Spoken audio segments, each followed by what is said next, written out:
Olá pessoal, sejam muito bem-vindos ao canal. Se puder, se inscrevam aqui. Gasta só um segundo e no final, se gostar, deixe o seu like e fique à vontade para comentar também. Eu sou William Jacob e hoje falarei sobre mediunidade em crianças. Pois bem, é muito comum pais ou responsáveis por crianças chegarem em centros espíritas ou procurar ajuda virtual quando descobrem que os filhos estão vendo espíritos.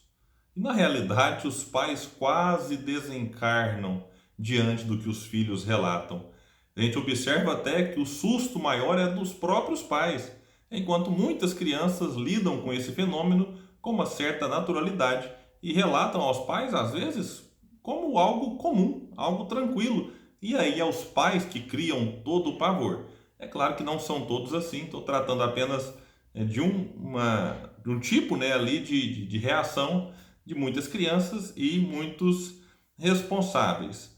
Bom, e aí, na intenção de ajudá-los, é que gravei este estudo, para que a gente possa refletir junto, inicialmente a partir do que Kardec relata, em como auxiliar ou os pais que eventualmente assistirem este vídeo, este estudo, e aí vocês ficam à vontade para repassar para outros amigos, ou também quando alguém nos convidar, nos solicitar um tipo de apoio, que a gente saiba ali quais as orientações inicialmente que Kardec nos traz e no final eu vou trazer algumas dicas que a nossa experiência, que a nossa convivência, os nossos estudos permitem.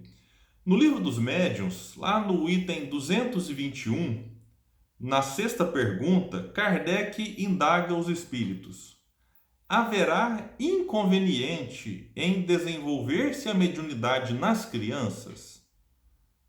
Que vamos ver bem o detalhe. Kardec está perguntando se há inconveniente em desenvolver.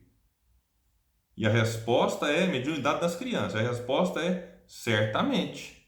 E sustento mesmo que é muito perigoso, pois que esses organismos débeis e delicados sofreriam por essa forma grandes abalos e as respectivas imaginações excessiva sobre excitação. Assim, os pais prudentes devem afastá-las dessas ideias, ou, quando nada, não lhes falar do assunto, senão do ponto de vista das consequências morais. Isso aqui a gente não pode parar nesse ponto e falar, tá vendo? Quando o filho relatar a visão de espíritos, você tem que traumatizá-lo, você tem que bloquear, você tem que falar que isso é coisa de espírito ruim. Kardec pergunta sobre desenvolver, ou seja, de forçar algo que não existe, ou de diante de crianças até ficar falando desses assuntos que eventualmente a criança não esteja preparada para aquilo. Então é necessário avaliar esse ponto. O verbo Kardec usa lá no começo é desenvolver. E aí, como o Kardec ele vai esmiuçando, ele vai aprofundando no entendimento, logo em seguida, na sétima questão que ele faz aqui, tratando de vários inconvenientes, ele vai perguntar o seguinte: há, no entanto, crianças que são médiuns naturalmente, quer de efeitos físicos, quer de escrita e de visões. Olha, que Kardec ele está perguntando, até o momento não. Kardec afirma que há crianças que são médiuns naturalmente. Aí ele faz então o questionamento: apresenta isto o mesmo inconveniente? A resposta é não.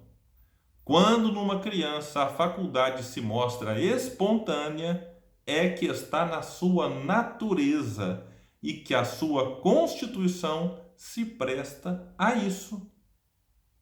O mesmo não acontece quando é provocada e sobreexcitada, que foi o que falamos antes.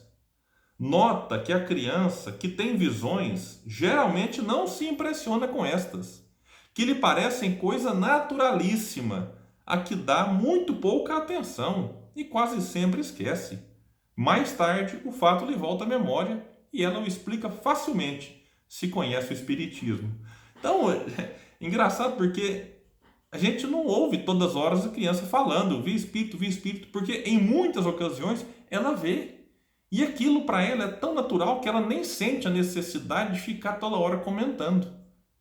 Eu acho que isso é até uma lição para muitos médicos. Tem médico que acha que tem que ficar relatando toda hora tudo que está vendo, quando aquela visão não tem utilidade para outras pessoas.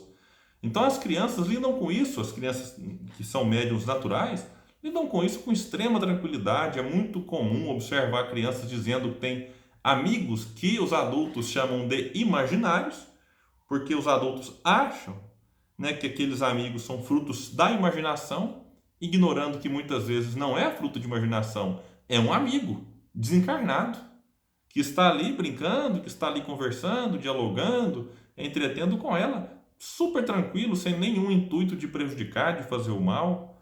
É muito comum esses relatos aí na infância.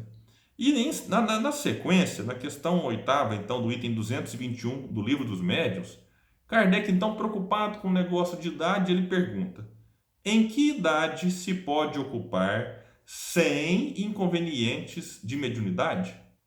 E agora, qual que é a idade estabelecida?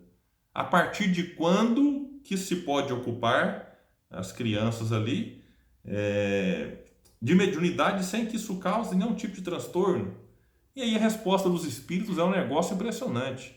Disseram a Kardec: não há idade precisa. Tudo dependendo inteiramente do desenvolvimento físico e ainda mais do desenvolvimento moral. Há crianças, continuam os espíritos, de 12 anos a quem tal coisa afetará menos do que algumas pessoas já feitas, em outras traduções, adultas. Falo da mediunidade em geral.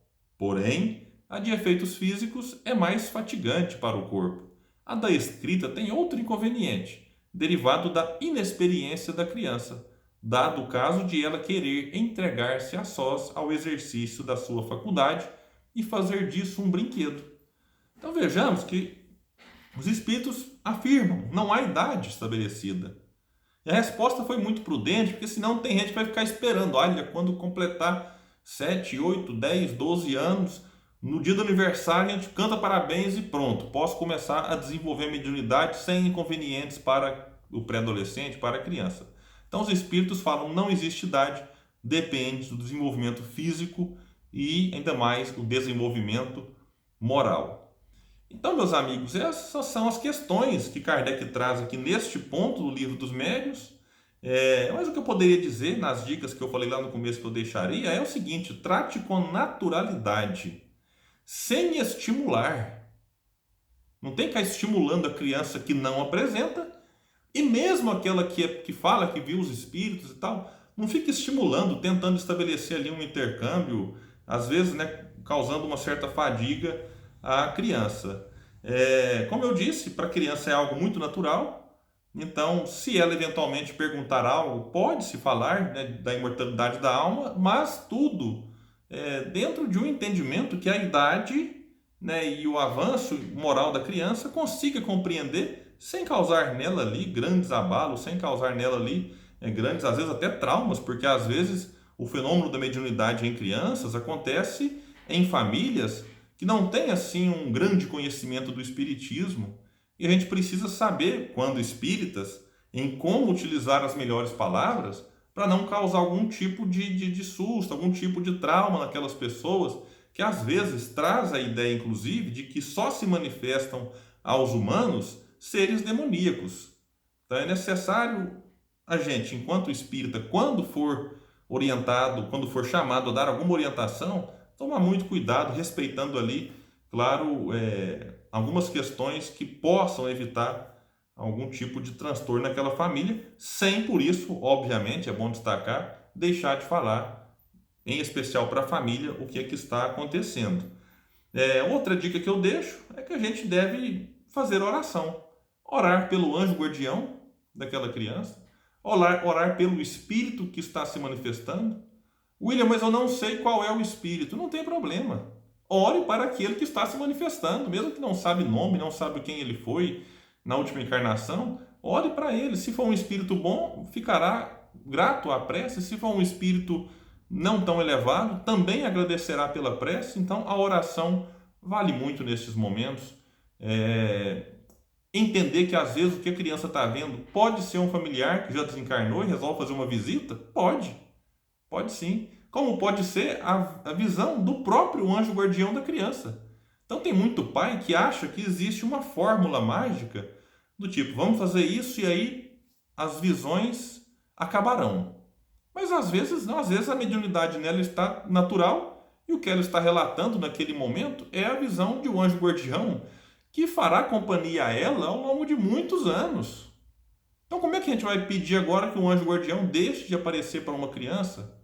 Então, se a criança lida com aquilo de maneira natural, então é importante a gente manter a harmonia do lar, manter as preces, aquelas casas que têm o hábito e aquelas que não têm é bom ter, o hábito de reunir em família para fazer o estudo do Evangelho ou o estudo de alguma outra obra que visa ali o aprimoramento moral daqueles que habitam o mesmo lar. Enfim, tudo isso vai tranquilizando não apenas a criança, mas também os pais, para que todos juntos consigam lidar melhor com esse fenômeno que, repito, é extremamente natural e as crianças lidam com isso com muito mais tranquilidade do que os adultos. De tal modo que a gente pode até dizer que quem mais precisa de orientação são os próprios adultos, para que eles consigam encarar com mais tranquilidade este fenômeno e esse intercâmbio do mundo espiritual com o mundo corporal. Bom, pessoal, eu espero ter ajudado.